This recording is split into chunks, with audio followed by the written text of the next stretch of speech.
Guarantee ಗುದ್ದಾಟ special ಬುಲೆಟಿನ್ಗೆ ಸ್ವಾಗತ. ನಾನು ಶ್ರುತಿರಾಜ್. ಶುಕ್ರವಾರ 5 ಗ್ಯಾರಂಟಿಗಳ ಘೋಷಣೆ ಆಗತ್ತೆ ಅಂತ ಹೇಳಲಾಗ್ತಾ ಇದೆ. ಇವತ್ತು ಸಭೆ ಆದ ಮೇಲೆ ಮುಖ್ಯಮಂತ್ರಿ ಸಿದ್ದರಾಮಯ್ಯನವರು ಕೊಟ್ಟಿರುವಂತಹ ಹೇಳಿಕೆ ಇದು. ನಾಳೆ ಸಚಿವ ಸಂಪುಟ ನಡೆಯಬೇಕಾಗಿತ್ತು, ಆದರೆ ಕಾರಣಾಂತರಗಳಿಂದ ಶುಕ್ರವಾರಕ್ಕೆ ಅವರು ಮುಂದೂಡಿಕೆ ಮಾಡಲಾಗಿದೆ. ಹಾಗಾಗಿ ಇವತ್ತಿನ ಸಭೆ ಆದ ಮೇಲೆ ಈ ಶುಕ್ರವಾರ 5 ಕೂಡ ಗ್ಯಾರಂಟಿಗಳನ್ನು ಘೋಷಣೆ ಮಾಡ್ತೇವೆ ಅಂತ ಹೇಳಿ ಮುಖ್ಯಮಂತ್ರಿಗಳು ಹೇಳಿದ್ದಾರೆ. ಪ್ರಮುಖವಾಗಿ ಇವತ್ತಿನ ಸಭೆಯಲ್ಲಿ ಏನೆಲ್ಲ ಚರ್ಚೆಗಳಾಯ್ತು ಅನ್ನೋ ವಿಚಾರಕ್ಕೆ ಗಮನ ಹರಿಸ್ತಾ ಹೋದ್ರೆ ಅಧಿಕಾರಿಗಳು ಮುಖ್ಯಮಂತ್ರಿಗಳಿಗೆ 4-5 ಆಪ್ಷನ್ಗಳನ್ನು ಕೊಟ್ಟಿದ್ದಾರಂತೆ. ಪ್ರಮುಖವಾಗಿ ಯಾವ ರೀತಿಯಾಗಿ ರೀವರ್ಕ್ ಮಾಡಬೇಕು ಅಂತ ಹೇಳಿ ಅಧಿಕಾರಿಗಳಿಗೆ ತಿಳಿಸಲಾಗಿದೆ ಅಂತೆ. ಸೊ ಇದು ಹೇಳಿರೋದು ಉಪಮುಖ್ಯಮಂತ್ರಿಗಳು. ಹಾಗಾಗಿ ನಾಳೆ ಇದ್ದ ಕ್ಯಾಬಿನೆಟ್ ಅನ್ನ ಶುಕ್ರವಾರ ಮಾಡ್ತೇವೆ ಅಂತ ಹೇಳಿ ಡಿ ಕೆ ಶಿವಕುಮಾರ್ ಅವರು ಡಿಸಿಎಂ ಹೇಳಿಕೆಯನ್ನ ಕೊಟ್ಟಿದ್ದಾರೆ. ಎಲ್ಲ ಡೀಟೇಲ್ಸ್ ಕೂಡ ಇದೆ, ಪ್ರಪೋಸಲ್ಸ್ ಏನೇನು ಅದು ಇಂಪ್ಲಿಮೆಂಟ್ ಮಾಡೋದ್ರಿಂದ ಏನೇನು ಫೈನಾನ್ಷಿಯಲ್ ಇಂಪ್ಲಿಕೇಶನ್ ಆಗ್ತದೆ ಎಲ್ಲ ಇರ್ತದೆ, ಎಲ್ಲ ಇದೆ. ನಾವು ಇಲ್ಲಿ ಚರ್ಚೆ ಮಾಡಿಲ್ಲ. ಚರ್ಚೆ ಮಾಡಿ ತೀರ್ಮಾನ ಮಾಡೋದು ನಾಳಿದ್ದು ಫ್ರೈಡೆ 11 ಗಂಟೆಗೆ ಕ್ಯಾಬಿನೆಟ್ ಮೀಟಿಂಗ್ ಕರೆದಿದ್ದೀವಿ. ಅಲ್ಲಿ ಚರ್ಚೆ ಮಾಡ್ತೀವಿ ಫ್ರೈಡೆ 11 o'clock. ಅದಾದ್ಮೇಲೆ ಏನು ನಾವು ತೀರ್ಮಾನ ಮಾಡ್ತೀವಿ ಅದನ್ನು ನಿಮಗೆಲ್ಲ ತಿಳಿಸ್ತೀವಿ. But the government has taken a decision to implement all the 5 guarantees. ಅವನ್ನ ಜಾರಿ ಮಾಡೋದು ಗ್ಯಾರಂಟಿ. ಇವತ್ತು ನಮ್ಮ ಮುಖ್ಯಮಂತ್ರಿಗಳು ಎಲ್ಲ ಕ್ಯಾಬಿನೆಟ್ನ ಮಂತ್ರಿಗಳನ್ನೆಲ್ಲ ಕರೆದು ಅಧಿಕಾರಿಗಳ ಹತ್ರ ಏನೇನು ವರ್ಕೌಟ್ ಮಾಡಿದ್ದಾರೆ ಅನ್ನೋದನ್ನ ಕೇಳ್ಕೊಂಡಿದ್ದಾರೆ, ಮಾಹಿತಿಯನ್ನ ಪಡೆದಿದ್ದಾರೆ. ಅವರು ಕೆಲವು ಮಾಹಿತಿಗಳನ್ನು ಕೊಟ್ಟಿದ್ದಾರೆ. ಆಪ್ಷನ್ 1, ಆಪ್ಷನ್ 2, ಆಪ್ಷನ್ 3 ಯಾವ ರೀತಿ ಮಾಡ್ಬೋದು, ಫೈನಾನ್ಷಿಯಲ್ ಇಂಪ್ಯಾಕ್ಟ್ ಎಷ್ಟಾಗ್ತದೆ ಏನು ಅಂತೇಳಿ. ನಾವು ನಮ್ಮ ಏನು ಒಂದು ಗ್ಯಾರಂಟಿ ನಾವು ಕೊಟ್ಟಿದ್ದೀವಿ ಅದಕ್ಕೆ ನಾವೆಲ್ಲ ಬದ್ಧರಿದ್ದೇವೆ. ಅದರಲ್ಲೇನು ನಮ್ದೇನು ತಕರಾಲೇನಿಲ್ಲ. ಅಧಿಕಾರಿಗಳು ಫೈನಾನ್ಷಿಯಲ್ ಆಸ್ಪೆಕ್ಟ್ ಇಟ್ಟು ಅವ್ರದ್ದು ಆಪ್ಷನ್ಸ್ ಏನೇನು ಅಂತ ಅವರು ನಮ್ಮ ಗಮನವನ್ನು ಸೆಳೆದಿದ್ದಾರೆ. ಸೊ ನಮ್ಮ ಸದಸ್ಯರುಗಳು ಕೂಡ ಕೆಲವು ಅವರ ಅಭಿಪ್ರಾಯಗಳನ್ನು ತಿಳಿಸಿದ್ದಾರೆ. ನಾವು ನಮ್ಮ ಅಭಿಪ್ರಾಯಗಳನ್ನು ಅವ್ರು ತಿಳಿಸಿದ್ದೇವೆ. ರೀವರ್ಕ್ ಮಾಡಿ ಕ್ಯಾಬಿನೆಟ್ ತೆಗೆದುಕೊಂಡು ಬನ್ನಿ ಅಂತ ತಿಳಿಸಿದ್ದಾರೆ. ಶುಕ್ರವಾರ ಸೇರಿ ವ್ಯಾಪಕವಾಗಿ ಚರ್ಚೆ ಮಾಡ್ತೀವಿ. ಬನ್ನಿ ಬಗ್ಗೆ ಮತ್ತಷ್ಟು ಮಾಹಿತಿನ ಕೊಡ್ಲಿಕ್ಕೆ ನಮ್ಮ political bureau head Chidananda Patel ನೇರ ಸಂಪರ್ಕದಲ್ಲಿ ಜಾಯ್ನ್ ಆಗ್ತಾ ಇದ್ದಾರೆ. ಪಟೇಲ್ರೇ, ಈಗ ಶುಕ್ರವಾರ ಗ್ಯಾರಂಟಿಯ ಘೋಷಣೆ ಮಾಡ್ತೇವೆ ಅಂತ ಹೇಳಿ ಮುಖ್ಯಮಂತ್ರಿಗಳಿಗೆ ಸಭೆ ಆದ್ಮೇಲೆ ಇವತ್ತು ಹೇಳಿಕೆ ಕೊಟ್ಟರು. ಏನು 4-5 ಆಪ್ಷನ್ಗಳನ್ನ ಅಧಿಕಾರಿಗಳು ಕೊಟ್ಟಿದ್ದಾರೆ ಅಂದ್ರೆ ಏನೇನ್ ಆಪ್ಷನ್ಗಳನ್ನ ಕೊಟ್ಟಿದ್ದಾರಂತೆ? ಶ್ರುತಿ, ಸುಮಾರು 2 ಗಂಟೆಗೂ ಹೆಚ್ಚು ಸಮಯ ಗ್ಯಾರಂಟಿ ಯೋಜನೆ ಘೋಷಣೆ ಸಂಬಂಧಪಟ್ಟಾಗೆ ವಿಸ್ತೃತವಾದ ಸಭೆ ನಡೆಯಿತು. ಸಭೆಯಲ್ಲಿ ಪ್ರಮುಖವಾಗಿ ಆರಂಭದಲ್ಲಿ ಆರ್ಥಿಕ ಇಲಾಖೆಯ ಅಧಿಕಾರಿಗಳು ಒಂದಷ್ಟು ಪ್ರಾತ್ಯಕ್ಷಿಕೆಯನ್ನು ತಿಳಿಸಿದರು. ಪ್ರಮುಖವಾಗಿ ಮುಖ್ಯಮಂತ್ರಿ ಸಿದ್ದರಾಮಯ್ಯವರು ಈಗಾಗಲೇ 2022 ಮತ್ತು 2023ರ ಸಾಲಿನಲ್ಲಿ ಈಗಾಗಲೇ ಅನುದಾನ ಖರ್ಚಾಗದೆ ಉಳಿದಿರತಕ್ಕಂಥ ಅನುದಾನ ಯಾವ್ಯಾವ ಇಲಾಖೆಗಳಿದೆ ಎಂಬ ಮಾಹಿತಿಯನ್ನು ಪಡೆದುಕೊಂಡರು. ಅದರಲ್ಲಿ ಪ್ರಮುಖವಾಗಿ ಸಮಾಜ ಕಲ್ಯಾಣ ಇಲಾಖೆಯಲ್ಲಿ ಬಹಳಷ್ಟು ಹಣ ಉಳ್ಕೊಂಡಿರತಕ್ಕಂಥದ್ದು, ಅದು ಸೇರಿದಂತೆ ಕೃಷಿ ಮತ್ತು ಕಂದಾಯ ಇಲಾಖೆ ಮತ್ತು ಕೈಗಾರಿಕೆ ಇಲಾಖೆಯಲ್ಲಿ ಹಣ ವಿನಿಯೋಗ ಕಡಿಮೆ ಆಗಿರುವಂಥದ್ದು ಎಲ್ಲ ಮಾಹಿತಿಯನ್ನು ಪಡೆದರು. ನಂತರ ಪ್ರಮುಖವಾಗಿ ಸಭೆಯಲ್ಲಿ ಅಧಿಕಾರಿಗಳು ಪ್ರಮುಖ 5 ಗ್ಯಾರಂಟಿಯಲ್ಲಿ 1 ಗ್ಯಾರಂಟಿಯನ್ನು ಇಂಪ್ಲಿಮೆಂಟ್ ಮಾಡಲಿಕ್ಕೆ ಯಾವುದೇ ಸಮಸ್ಯೆ ಇಲ್ಲ. ಯಾಕಂತ ಹೇಳಿದ್ರೆ ಈಗಾಗಲೇ BPL ಪಡಿತರದಾರರಿಗೆ 7 ಕೆಜಿಯಿಂದ 10 ಕೆಜಿ ಅಕ್ಕಿ ಕೊಡುವ ವಿಚಾರ, 1,34,00,000 ಪಡಿತರದಾರರು ಇರತಕ್ಕಂಥದ್ದು. ಹಾಗಾಗಿ ಇದು ಈಗಾಗಲೇ ಲೆಕ್ಕಾಚಾರ ಸಿಕ್ಕಿರುವಂಥ. ಆದರೆ ಉಳಿದ ಫಲಾನುಭವಿಗಳ ಲೆಕ್ಕಾಚಾರದ ಸಮಸ್ಯೆ ದೊಡ್ಡ ಸಮಸ್ಯೆ ಎದುರಾಗಿರುವಂಥದ್ದು. ಯಾಕಂತ ಹೇಳಿದ್ರೆ ಈಗಾಗಲೇ ಬಸ್ ಪ್ರಯಾಣ ಸಂಬಂಧಪಟ್ಟ ಎಷ್ಟು ಸಂಖ್ಯೆಯ ಮಹಿಳೆಯರು ಪ್ರಯಾಣ ಮಾಡ್ತಾರೆ ಅನ್ನೋ ಡಾಟಾ ಇಲ್ಲ. ಯಾಕಂತ ಹೇಳಿದ್ರೆ ಈ ಯಾವುದೇ ಬಸ್ನಲ್ಲೂ ಕೂಡ ಎಷ್ಟು ಸಂಖ್ಯೆಯ ಮಹಿಳೆಯರು ಪ್ರತಿದಿನ ಪ್ರಯಾಣ ಮಾಡ್ತಾರೆ ಎಂಬ ಮಾಹಿತಿ ಅಷ್ಟು ಸುಲಭವಾಗಿ ಸಿಗಲಿಕ್ಕೆ ಸಾಧ್ಯವಿಲ್ಲ. ಯಾಕಂತ ಹೇಳಿದ್ರೆ ಅದೊಂದು ಕೆಲವೊಂದು ಕಾಲಘಟ್ಟ ಸಂದರ್ಭದಲ್ಲಿ ಹಬ್ಬ ಹರಿದಿನಗಳಲ್ಲಿ ಹೆಚ್ಚು ಜನರು ಸಂಚಾರ ಮಾಡ್ತಾರೆ, ಅಥವಾ ಬೆಂಗಳೂರಿನಂತಲ್ಲಿ ಹೆಚ್ಚು ಜನರು ಸಂಚಾರ ಮಾಡ್ತಾರೆ, ಮತ್ತು ಗ್ರಾಮೀಣ ಪ್ರದೇಶದಲ್ಲಿ ಎಷ್ಟು ಮಹಿಳೆಯರು ಪ್ರಯಾಣ ಮಾಡ್ತಾರೆ ಎಂಬ ಮಾಹಿತಿ ಅಲಭ್ಯ ಆಗಿರುವಂಥದ್ದು. ಇನ್ನು 200 ಯೂನಿಟ್ ವಿದ್ಯುತ್ತನ್ನು ಫ್ರೀ ಕೊಡೋ ಸಂಬಂಧಪಟ್ಟಾಗೆ ಯಾರಿಗೆಲ್ಲ ಕೊಡಬೇಕು, ಯಾವ ಮಾನದಂಡವನ್ನು ಅನುಸರಿಸಬೇಕು, ಯಾವ ವರ್ಗದವರಿಗೆ ಕೊಡಬೇಕು, ಅಥವಾ BPL ಕಾರ್ಡ್ದಾರರಿಗೆ ಮಾತ್ರ ಕೊಡಬೇಕಾ, ಅಥವಾ APL ಕಾರ್ಡ್ವರೆಗೂ ಕೂಡ ಕೊಡಬೇಕಾ, ಅಥವಾ ಇನ್ಕಮ್ ಟ್ಯಾಕ್ಸ್ ಹೊರತುಪಡಿಸಿ ಉಳಿದಿರ್ತಕ್ಕಂಥವ್ರಿಗೆ ಕೊಡಬೇಕಾ, ಸರ್ಕಾರಿ ನೌಕರರು ಕೂಡ ಬರ್ತಾರೆ, ಮತ್ತು ಖಾಸಗಿಯಾಗಿ ದೊಡ್ಡ ಹುದ್ದೆಯಲ್ಲಿ ಇರ್ತಕ್ಕಂಥ ಅಂಥವ್ರಿಗೂ ಕೂಡ ಫ್ರೀ ಕೊಡಬೇಕೆಂಬುದ್ರ ಬಗ್ಗೆ ಇನ್ನೂ ಕೂಡ ಸ್ಪಷ್ಟತೆ ಇಲ್ಲ. ಇದಾದ ಬಳಿಕ ಇನ್ನು ಗೃಹಲಕ್ಷ್ಮಿ ಯೋಜನೆ ಸಂಬಂಧಪಟ್ಟಾಗೆ ಈಗಾಗಲೇ 60 ವರ್ಷ ದಾಟಿದ ಮಹಿಳೆಯರು ವೃದ್ಧಾಪ್ಯ ವೇತನವನ್ನು ಪಡಿತಾರೆ. ಇನ್ನು ಮನೆಯಲ್ಲಿ ವಿಧವೆಯರಿದ್ದರೆ ವಿಧವಾ ವೇತನವನ್ನು ಕೂಡ ಪಡಿತಾರೆ. ಹಾಗಾಗಿ ಇಲ್ಲಿ ಮನೆ ಯಜಮಾನತಿಗೆ ಕೊಡಬೇಕಾ ಅಥವಾ ಮನೆಯ ಸೊಸೆಯಂದಿರಿಗೆ ಕೊಡಬೇಕಾ, ಒಂದು ಮನೆಯಲ್ಲಿ 4 ರಿಂದ 5 ಜನರು ಇರ್ತಕ್ಕಂಥ ಸಂದರ್ಭದಲ್ಲಿ ಯಾರಿಗೆ ಕೊಡಬೇಕೆಂಬ ಕನ್ಫ್ಯೂಸ್ ಎದುರಾಗಿರುವಂಥದ್ದು.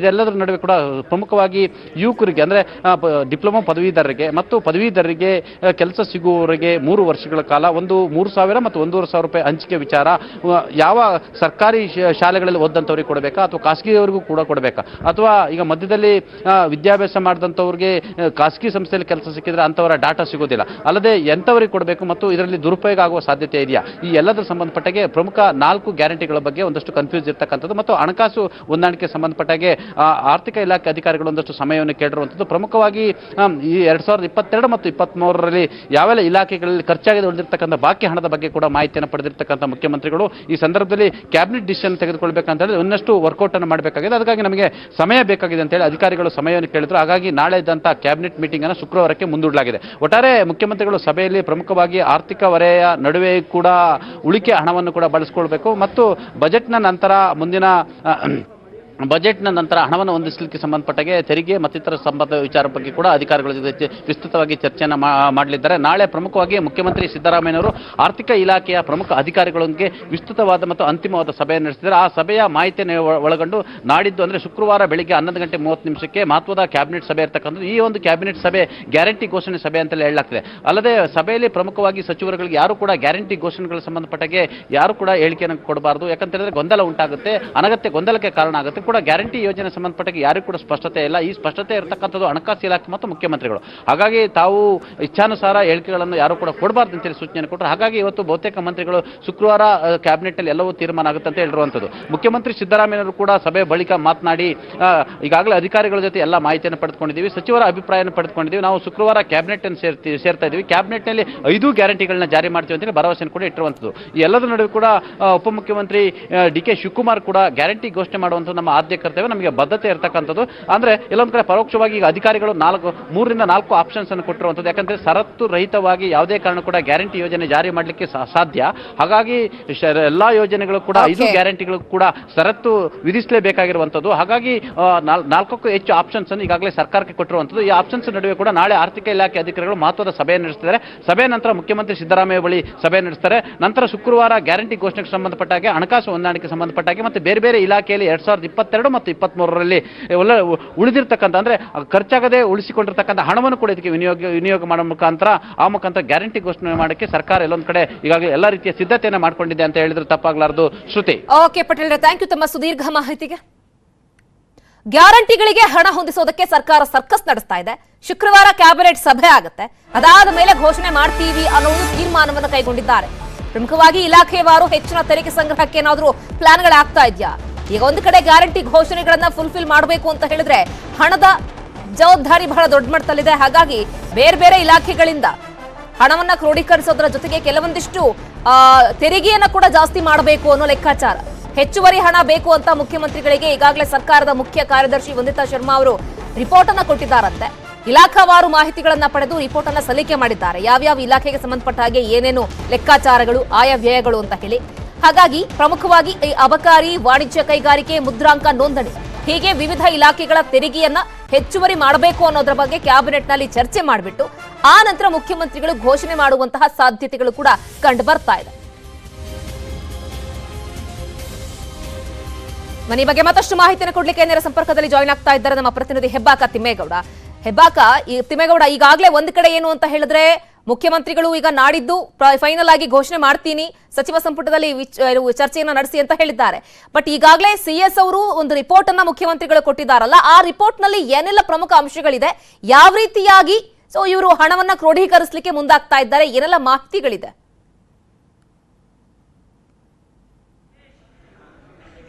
ಶ್ರುತಿ, ಬಹಳ ಮುಖ್ಯವಾಗಿ ಕಳೆದ ಸಚಿವ ಸಂಪುಟ ಸಭೆ ನಡೆದಂತ ಬಳಿಕ ಜೂನ್ 1ರಿಂದ ಗ್ಯಾರಂಟಿಗಳು ಜಾರಿ ಆಗಬಹುದು ಅನ್ನುವಂತ ಸಾಕಷ್ಟು ನಿರೀಕ್ಷೆಗಳಿತ್ತು. ಇದಕ್ಕೆ ಸಂಬಂಧಪಟ್ಟಂತೆ ವಿಪಕ್ಷಗಳು ಕೂಡ ಆಡಳಿತಾರೂಢ ಕಾಂಗ್ರೆಸ್ ಪಕ್ಷವನ್ನು ಸಾಕಷ್ಟು ಟೀಕೆಯನ್ನ ಮಾಡ್ತಾ ಇದ್ವು.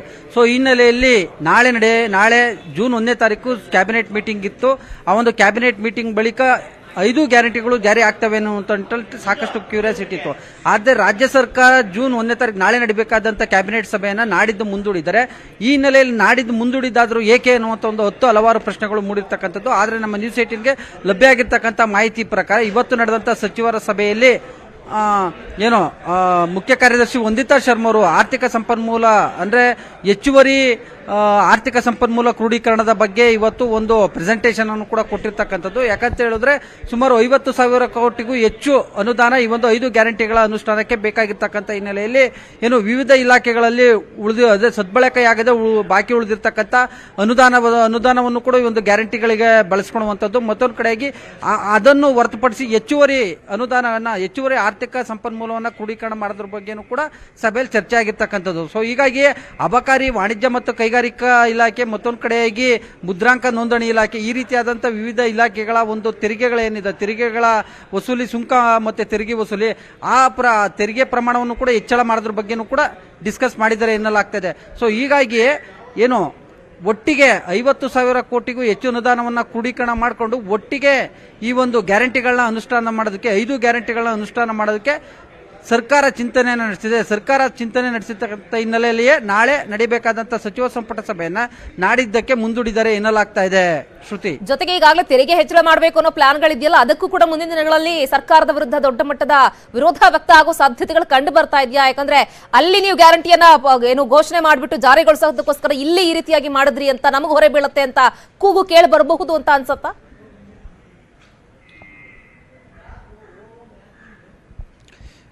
ಶ್ರುತಿ, ಬಹಳ ಮುಖ್ಯವಾಗಿ ತೆರಿಗೆ ವಸೂಲಿಯಲ್ಲಿ ನಾನಾ ವಿಧಗಳಿರ್ತಕ್ಕಂಥದ್ದು. ಜನಸಾಮಾನ್ಯರ ಮೇಲೆ ಆದಾಯ ಮೂಲ ತೆರಿಗೆಯನ್ನು ಹೊರತುಪಡಿಸಿ ಬೇರೆ ಬೇರೆ ಇಲಾಖೆಗಳಿಂದ ಬರುವಂಥದ್ದು, ಅಬ್ಕಾರಿ ಆಗಿರ್ಬೋದು, ಕೈಗಾರಿಕಾ ತೆರಿಗೆಗಳು, ಈ ರೀತಿಯಾದಂಥ ವಾಣಿಜ್ಯ ಮತ್ತು ಕೈಗಾರಿಕೆ ಇದೆಯಲ್ಲ, ಆ ರೀತಿಯಾದಂಥ ವಾಣಿಜ್ಯ ತೆರಿಗೆಗಳ ಪ್ರಮಾಣವನ್ನು ಹೆಚ್ಚಿಗೆ ಮಾಡುವಂಥದ್ದೇ ಇದೀಗ ಸರ್ಕಾರದ ಮುಂದಿರ್ತಕ್ಕಂಥ ಒಂದು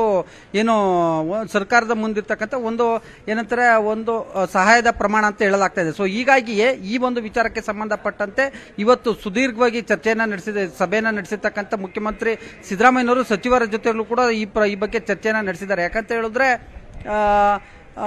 ಈ ಒಂದು 5 ಗ್ಯಾರಂಟಿಗಳನ್ನ ಜಾರಿ ಮಾಡಲೇಬೇಕಾದಂತ ಒಂದು ಅನಿವಾರ್ಯತೆ ಎದುರಾಗಿರ್ತಕ್ಕಂಥ ಹಿನ್ನೆಲೆಯಲ್ಲಿ ಸಹಜವಾಗಿ ಯಾವ್ಯಾವ ಇಲಾಖೆಗಳಲ್ಲಿ ಎಷ್ಟೆಷ್ಟು ಪ್ರಮಾಣದಲ್ಲಿ ಅನುದಾನ ಬಾಕಿ ಉಳಿದಿದೆ, ಖರ್ಚಾಗದೆ ಉಳಿದಿರ್ತಕ್ಕಂಥ ಅನುದಾನ ಎಷ್ಟು, ಮತ್ತೆ ಇಲಾಖೆಗಳಿಗೆ ಬೇಕಾಗಿರ್ತಕ್ಕಂಥ ಅನುದಾನ ಎಷ್ಟು. ಯಾಕಂತ ಹೇಳಿದ್ರೆ ಹಣಕಾಸು ಇಲಾಖೆಗಳ ಅಧಿಕಾರಿಗಳಿಂದ ಈಗಾಗಲೇ ಸುದೀರ್ಘವಾಗಿ ಏನು ಸಿಎಂ ಸಿದ್ದರಾಮಯ್ಯನವರು ಕಳೆದ 2 ದಿನಗಳಿಂದಲೂ ಕೂಡ ನಿರಂತರ ಸಭೆಯನ್ನು ನಡೆಸಿ ಮಾಹಿತಿಯನ್ನು ಪಡ್ಕೊಂಡಿದ್ದಾರೆ. ಹೀಗಾಗಿ ಯಾವ್ಯಾವ ಇಲಾಖೆಗಳಿಗೆ ತುರ್ತು ಅನುದಾನ ಬೇಕಾಗಿದೆ, ತುರ್ತಾಗಿ ಯಾವೆಲ್ಲ ಇಲಾಖೆಗಳಿಗೆ ಈ ಒಂದು ಹಣಕಾಸು ಲಭ್ಯ ಇದೆ, ಆಯಾ ಇಲಾಖೆಗಳ ಅನುದಾನವನ್ನು ಹೊರತುಪಡಿಸಿ ಇನ್ನ ತುರ್ತಾಗಿ ಅಂದ್ರೆ ಈ ಒಂದು 5 ಗ್ಯಾರಂಟಿಗಳಿಗೆ ಸಂಬಂಧಪಟ್ಟಂತೆ ಬಳಸಿಕೊಳ್ಳಬೇಕಾದಂತ ಅನುದಾನವನ್ನ ಅಂದ್ರೆ ಈ ಬೇರೆ ಬೇರೆ ಇಲಾಖೆಗಳ ಬಾಕಿ ಉಳ್ಕೊಂಡಿದೆಯಲ್ಲ, ಅದಕ್ಕೆ ಸಂಬಂಧಪಟ್ಟಂತೆ ಆಯಾ ಸಚಿವರ ಜೊತೆ ಡಿಸ್ಕಸ್ ಮಾಡಿರುವಂತದ್ದು. ಸೊ ಹೀಗಾಗಿಯೇ ಇಲ್ಲಿ ತೆರಿಗೆ ಹೆಚ್ಚಳ ಪ್ರಮಾಣ ಒಂದು ರೀತಿ ಸರ್ಕಾರದ ಮುಂದಿರ್ತಕ್ಕಂಥದ್ದು ಒಂದೇ ದಾರಿ ತೆರಿಗೆ ಹೆಚ್ಚಳ, ಅದು ವಾಣಿಜ್ಯ ತೆರಿಗೆಯನ್ನ ಹೆಚ್ಚಳ ಮಾಡುವಂತದ್ದು, ಮತ್ತೊಂದು ಕಡೆಗೆ ಅಬಕಾರಿ ಸುಂಕವನ್ನು ಕೂಡ ಹೆಚ್ಚಳ ಮಾಡುವಂತದ್ದು. ಸೊ ಹೀಗಾಗಿ 2 ದಾರಿಗಳ ಮುಂದಿರ್ತಕ್ಕಂಥ ಹಿನ್ನೆಲೆಯಲ್ಲಿ ಸಹಜವಾಗಿ ಸರ್ಕಾರ ಇಂಥದ್ದೊಂದು ನಿರ್ಧಾರಕ್ಕೆ ಬರಬಹುದು ಅನ್ನುವಂಥದ್ದು ಇದೀಗ ವಿಧಾನಸೌಧ ಪಡಸಾಲೆಯಲ್ಲಿ ಕೇಳಿ ಬರ್ತಾ ಇರ್ತಕ್ಕಂಥ ಒಂದು ಚರ್ಚೆ. ಶ್ರುತಿ, ಓಕೆ ತಿಮ್ಮೇಗೌಡ, ಥ್ಯಾಂಕ್ ಯು ತಮ್ಮೆಲ್ಲ ಕಂಪ್ಲೀಟ್ ಮಾಹಿತಿಗೆ. ಇನ್ನು ಬೇರೆ ಇಲಾಖೆಗಳ ಹಣ ಬಳಕೆಯ ವಿರುದ್ಧ ಈಗಾಗಲೇ ಬಿಜೆಪಿಗರು ಗರಂ ಆಗ್ತಾ ಇದ್ದಾರೆ. ಗ್ಯಾರಂಟಿ ಯೋಜನೆಗಳಿಗೆ ಈ ಎಸ್ಸಿಪಿ ಟಿಎಸ್ಪಿ ಹಣ ಸರ್ಕಾರದ ಬಳಸ್ಕೊಳ್ತಾ ಇದೆ ಅಂತ ಹೇಳಿ ಸರ್ಕಾರದ ವಿರುದ್ಧ ಗೋವಿಂದ ಕಾರಜೋಳ ಅವರು ಗಂಭೀರ ಆರೋಪವನ್ನ ಮಾಡಿದ್ದಾರೆ. ಈ ಎಸ್ಸಿಪಿ ಟಿಎಸ್ಪಿ ಅಂತ ಹೇಳಿದ್ರೆ ಈ ಪರಿಶಿಷ್ಟ ಜಾತಿ ಪರಿಶಿಷ್ಟ ಪಂಗಡಗಳ ಅಭಿವೃದ್ಧಿಗೆ ಅಂತ ಹೇಳಿ ಏನ್ ನಿಯೋಜನೆ ಮಾಡುವಂತಹ ಹಣ ಇದೆಯಲ್ಲ, ಆ ಹಣವನ್ನ ಸರ್ಕಾರ ಬಳಸ್ಕೊಳ್ತಾ ಇದೆ.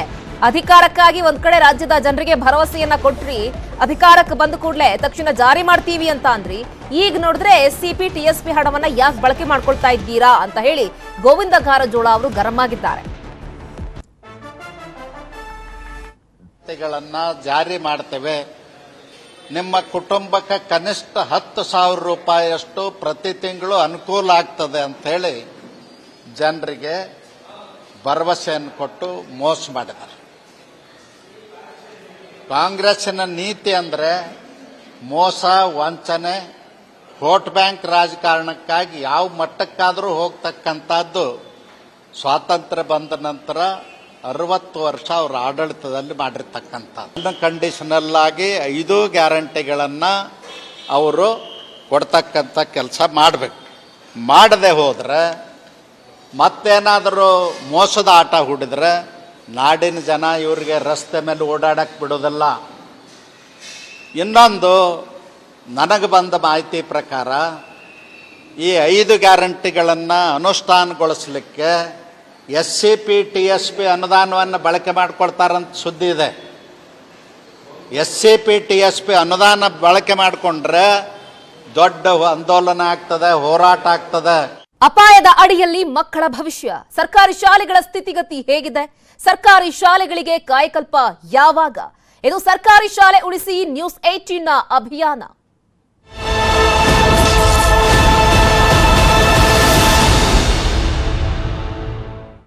ನ್ಯೂಸ್ 18ನಲ್ಲಿ ಸರ್ಕಾರಿ ಶಾಲೆಗಳ ದುಸ್ಥಿತಿ ಬಗ್ಗೆ ಅನಾವರಣ ಆಗ್ತಾ ಇದೆ.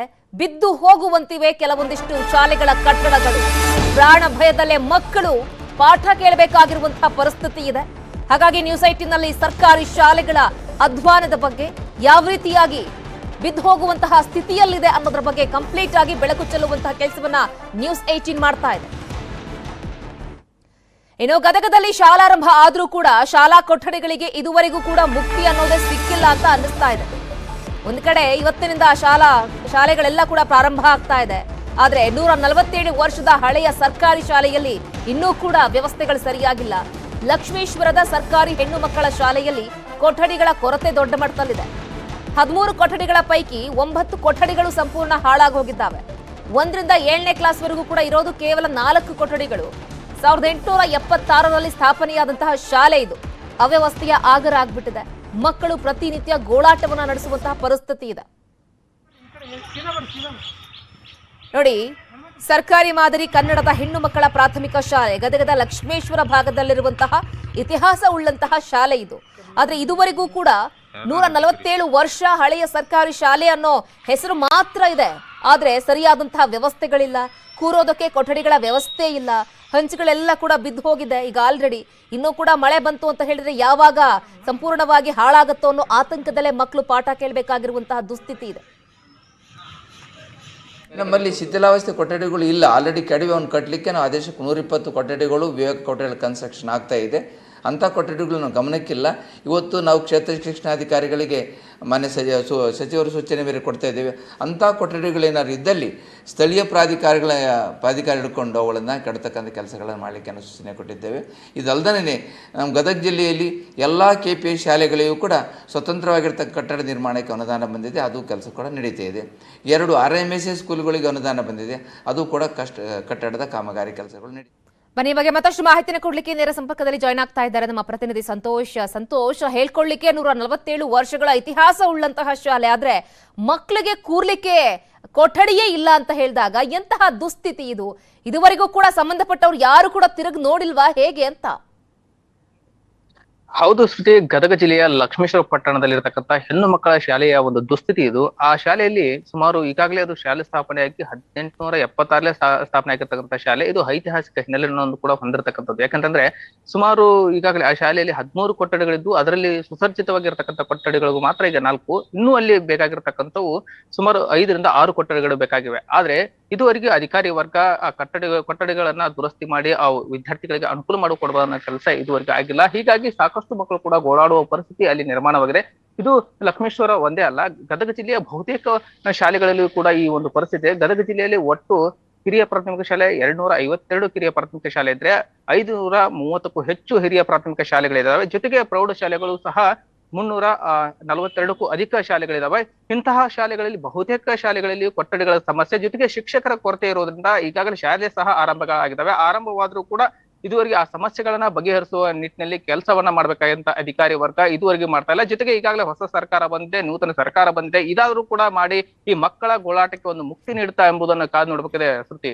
ಓಕೆ ಸಂತೋಷ್, ಥ್ಯಾಂಕ್ ಯು ತಮ್ಮೆಲ್ಲ ಕಂಪ್ಲೀಟ್ ಮಾಹಿತಿಗೆ. ಇನ್ನು ಬೇರೆಲ್ಲ ಬಿಡಿ, ಮಾಜಿ ಸಿಎಂ ಕುಮಾರಸ್ವಾಮಿ ಅವರ ತವರಿನಲ್ಲೇ ಶಾಲೆಯ ದುಸ್ಥಿತಿಯನ್ನು ನಾವು ತೋರಿಸ್ತಾ ಹೋಗ್ತೀವಿ. ಈಗ್ಲೋ ಆಗ್ಲೋ ಬಿದ್ದು ಹೋಗುವಂತಿದೆ ಸರ್ಕಾರಿ ಶಾಲಾ ಕಟ್ಟಡ ಒಂದು. ಮಾಜಿ ಸಿಎಂ ಕುಮಾರಸ್ವಾಮಿ ಅವರ ತವರಿನಲ್ಲೇ ಶಾಲೆಯ ದುಸ್ಥಿತಿ ಇರೋದು. ಚನ್ನಪಟ್ಟಣದ ಡೂಮ್ ಲೈಟ್ ಸರ್ಕಲ್ ಬಳಿ ಇರುವಂತಹ ಸರ್ಕಾರಿ ಶಾಲೆ ಇದು. ಈಗ್ಲೋ ಆಗ್ಲೋ ಬಿದ್ದು ಹೋಗುವಂತಹ ಮಟ್ಟದಲ್ಲಿದೆ. ಶಿಥಿಲಾವಸ್ಥೆಯಲ್ಲಿ ಪೆಟ್ಟ ಸರ್ಕಾರಿ ಶಾಲೆ ಇದೆ. ಮಳೆ ಬಂದ್ರೆ ಯಾವಾಗ ಬೀಳತ್ತೆ ಅನ್ನೋ ಒಂದು ಆತಂಕ ಇದೆ. 1ನೇ ಕ್ಲಾಸಿಂದ 7ನೇ ತರಗತಿವರೆಗೆ ಸುಮಾರು 160ಕ್ಕೂ ಹೆಚ್ಚು ವಿದ್ಯಾರ್ಥಿಗಳು ಅಲ್ಲಿ ಓದ್ತಾ ಇದ್ದಾರೆ. ಈಗ್ಲೋ ಆಗ್ಲೋ ಬೀಳತ್ತೆ ಅನ್ನೋ ಒಂದು ಆತಂಕ ಕೇವಲ ಮಕ್ಕಳಿಗೆ ಮಾತ್ರ ಅಲ್ಲ, ಟೀಚರ್ಸ್ಗಳಿಗೂ ಕೂಡ ಇದೆ. ಹಾಗಾಗಿ ಜೀವ ಭಯದಲ್ಲೇ ಶಿಕ್ಷಕರು ಪಾಠ ಮಾಡಿದ್ರೆ ಅದೇ ಜೀವ ಭಯದಲ್ಲಿ ಮಕ್ಕಳು ಪಾಠ ಕೇಳಬೇಕಾಗಿರುವಂತಹ ದುಸ್ಥಿತಿ ಇದೆ. ನ್ಯೂಸ್ 18 ಕ್ಯಾಮೆರಾದಲ್ಲಿ ಆ ಅವ್ಯವಸ್ಥೆ ಬಟಾ ಬಯಲಾಗಿದೆ. ಒಂದು ಕೊಠಡಿಗಳನ್ನು ಹೊಂದಿದೆ. ಸುಮಾರು 60-70 ವರ್ಷದಷ್ಟು ಹಳೆಯದಾದಂಥ ಕಟ್ಟಡ ಇದು. ಈ ಕಟ್ಟಡಕ್ಕೆ ವಿಪರೀತ ಮಳೆಯಿಂದಾಗಿ ಎಲ್ಲ ಮೇಲ್ಛಾವಣಿ ಮತ್ತು ಗೋಡೆಗಳು ತುಂಬ ನೀರು ಸೋರಿದ್ದು ಮೇಲ್ಛಾವಣಿಗಳೆಲ್ಲ ಮಕ್ಕಳ ಮೇಲೆ ಕುಸಿಯುವಂಥ ಸಂಭವ ಇದೆ. ಇದಕ್ಕೆ ಸಂಬಂಧಪಟ್ಟಂಥ ಸ್ಥಳೀಯ ರಾಜಕಾರಣಿಗಳು, ಮುಖಂಡರು, ಇನ್ನೂ ಒಂದು 5-6 ರೂಮ್ಗಳು ಅವಶ್ಯಕತೆ ತುಂಬಾ ಇದೆ. ದಯವಿಟ್ಟು ಇದಕ್ಕೆ ಸಂಬಂಧಪಟ್ಟಂಥ ಅಧಿಕಾರಿಗಳು ಗಮನ ವಹಿಸಿ ನಮ್ಮ ಈ ಶಾಲೆನ ಉಳಿಸ್ಕೊಡ್ಬೇಕು. ನಮ್ಮ ಮಕ್ಕಳು ಇಲ್ಲಿ ಓದ್ತಾವ್ರೆ. ಇದು ನಿರ್ಮಾಣ ತುಂಬ ಇದಾಗಿಬಿಟ್ಟಿದೆ ಸರ್, ಹಳೇದಿದೆ. ಎಲ್ಲ ಮೇಲ್ಗಡೆಯಿಂದ ಮಕ್ಕಳ ಮೇಲೆ ಬೀಳ್ತಾ ಇದೆ. ಮಳೆ ಬಂದರೆ ನೀರು, ಆಮೇಲೆ ಹಾವು, ಕಾಂಪೌಂಡ್ ಇಲ್ಲ, ಮಕ್ಕಳು ಆಚೆ ಹೋದರೆ ಗಾಡಿಗಳು ಗುದ್ಬಿಡ್ತದೆ. 3-4 ಮಕ್ಕಳು ಇದೇ ಸ್ಕೂಲಲ್ಲಿ ಓದಿದ್ದು. ಸಕ್ಕ ಸಮಸ್ಯೆ ಇದೆ. ಈ ಸ್ಕೂಲು ಚುರುಕಿ ಗಿರ್ಕಿ ಎಲ್ಲ ಬಿದ್ದೋಗ್ತಾ ಇದೆ. ಮಕ್ಕಳುಗಳಿಗೆ ಜಾಸ್ತಿ ಎಫೆಕ್ಟ್ ಆಗ್ತಾ ಇದೆ. ಆದ್ದರಿಂದ ಹಿಂದೆಗಡೆ ಗ್ರೌಂಡು ರೆಡಿ ಮಾಡಿಲ್ಲ. ಮಾಡ್ತೀನಿ ಅಂತ ಸುಮ್ಮನೆ ಎಲ್ಲ ಕಸ ಎಲ್ಲ ತಂದು ಹಾಕ್ತಾ ಇದ್ದಾರೆ, ಅದು ಇದು ಎಲ್ಲ. ಅದರಿಂದ ಅದು ಹಾವುಗಳೆಲ್ಲ ಜಾಸ್ತಿ ಆಗಿದೆ. ಅದರಿಂದ ಮಕ್ಕಳುಗಳು ಏನು ಆಟ ಆಡೋಕ್ಕೂ. ಇನ್ನು ಶಾಲೆ ಬಳಿಯಿಂದ ನಮ್ಮ ಪ್ರತಿನಿಧಿ ವೆಂಕಟೇಶ್ ಪ್ರತ್ಯಕ್ಷ ವರದಿ ನೀಡಿದ್ದಾರೆ, ಬನ್ನಿ ನೋಡೋಣ. ಸರ್ಕಾರಿ ಶಾಲೆಗಳು ಇವತ್ತಿನಿಂದ ಪ್ರಾರಂಭ ಆಗಿದೆ. ಮಕ್ಕಳು ಕೂಡ ಸರ್ಕಾರಿ ಶಾಲೆಗೆ ಬರ್ತಾ ಇದ್ದಾರೆ.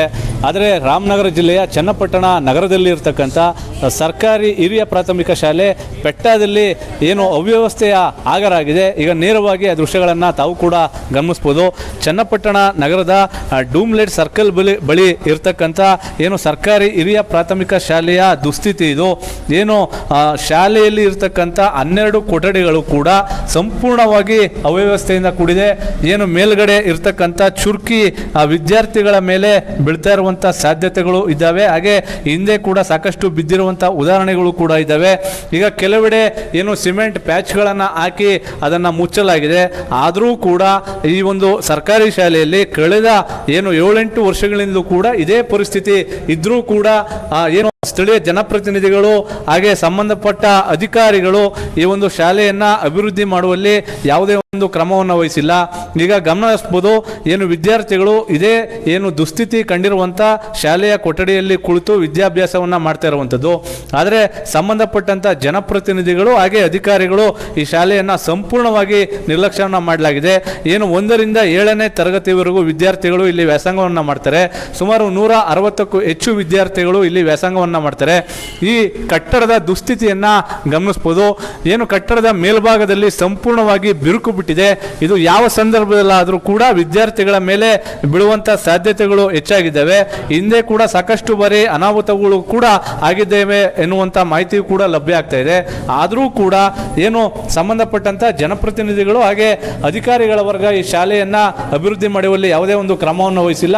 ಒಂದು ಕಡೆ ರಾಜ್ಯ ಸರ್ಕಾರ ಸರ್ಕಾರಿ ಶಾಲೆಗಳನ್ನ ಉಳಿಸಬೇಕು, ಬೆಳೆಸಬೇಕು ಎನ್ನುವಂತ ಮಾತನ್ನು ಹೇಳ್ತದೆ. ಆದರೆ ಮತ್ತೊಂದು ಕಡೆ ಸರ್ಕಾರಿ ಶಾಲೆಯ ದುಸ್ಥಿತಿಯನ್ನ ಗಮನಿಸೋದಾದ್ರೆ ಮಕ್ಕಳನ್ನ ಸರ್ಕಾರಿ ಶಾಲೆಗೆ ಯಾಕೆ ಕಳಿಸಬೇಕು ಎನ್ನುವಂತ ಪ್ರಶ್ನೆ ಕೂಡ ಮೂಡ್ತದೆ. ಹಾಗಾಗಿ ಕೂಡಲೇ ಈ ಒಂದು ಶಾಲೆಯನ್ನ ಅಭಿವೃದ್ಧಿ ಮಾಡಬೇಕು ಅಂತೇಳಿ ಒತ್ತಾಯಗಳು ಕೂಡ ಕೇಳಿಬರ್ತಾ ಇದೆ. AT Venkatesh Prabhu, news 18 Ramanagara. ಇದಿಷ್ಟು ಇವರಿಗಿನ ಪ್ರಮುಖ ಸುದ್ದಿ. ನೋಡ್ತಾ ಇರಿ ನ್ಯೂಸ್ 18, ಜಾಲ ನಮ್ಮದು, ಬಲ ನಿಮ್ಮದು.